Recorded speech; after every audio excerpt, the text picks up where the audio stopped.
Ontario's decision last week to go ahead with the Darlington nuclear power station has reopened the debate in Canada over whether a Chernobyl-scale accident is possible here.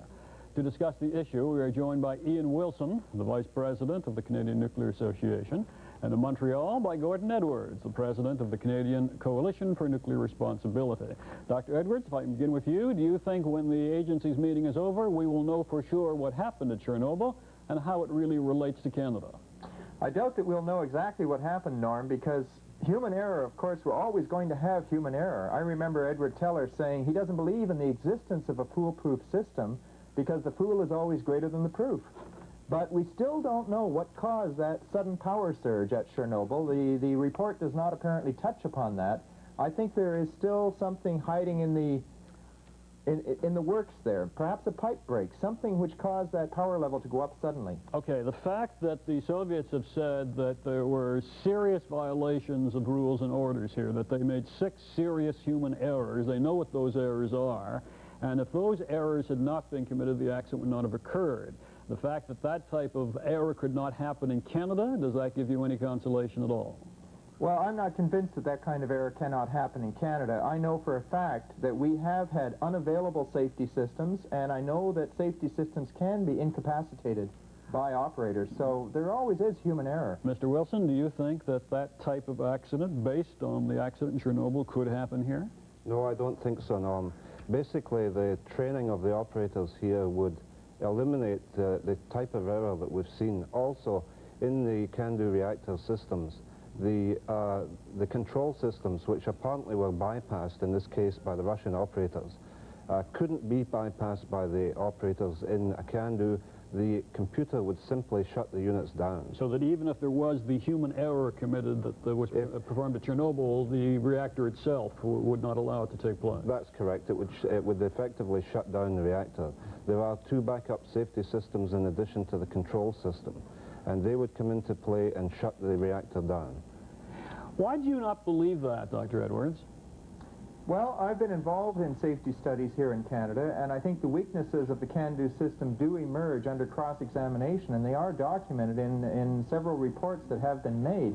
The fact is that these safety systems are not always available. There is a small reactor outside of Ottawa where the emergency core cooling system was unavailable for a period of more than 3 months at one point because it was manually shut off.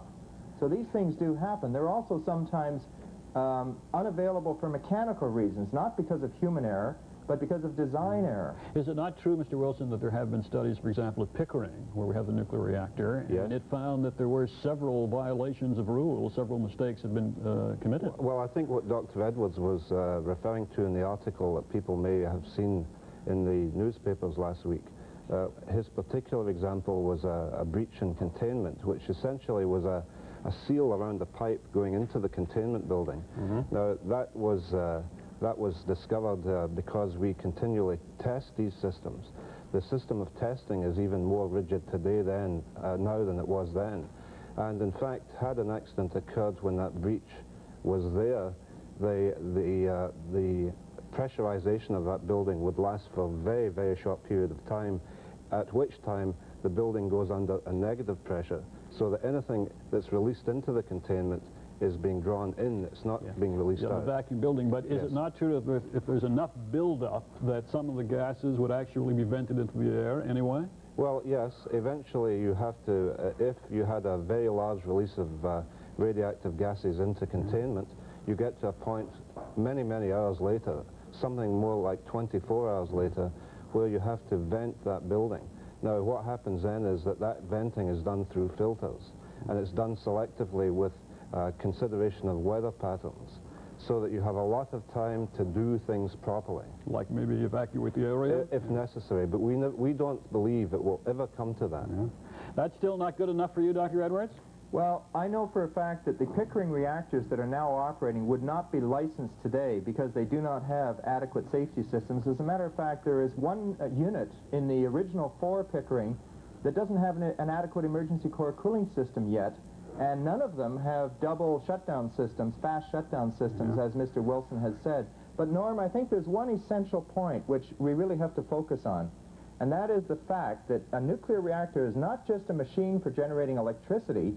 it's also a storehouse of radioactive poisons. And what we're really being asked to believe is that we have the technology to contain poisons perfectly, forever, during the lifetime of a plant. And I don't think we have that technology necessarily. Mr. Wilson, what do you think will come from this meeting of the International Atomic Energy Agency? Well, we hope to learn the lessons of exactly what happened and the series of operator errors that the Soviets have said caused this accident. We will study that carefully to see if there's any lessons to be applied to our CANDU systems. We will also look at their evacuation procedures and exactly how they handle the emergency. Gentlemen, thank you both for talking with us this morning. Thank you, Norm. Ian Wilson is Vice President of the Canadian Nuclear Association. Gordon Edwards is the President of the Canadian Coalition for Nuclear Responsibility. 25 past the hour. Back in just a moment to hear from our financial editor, Dan Coe.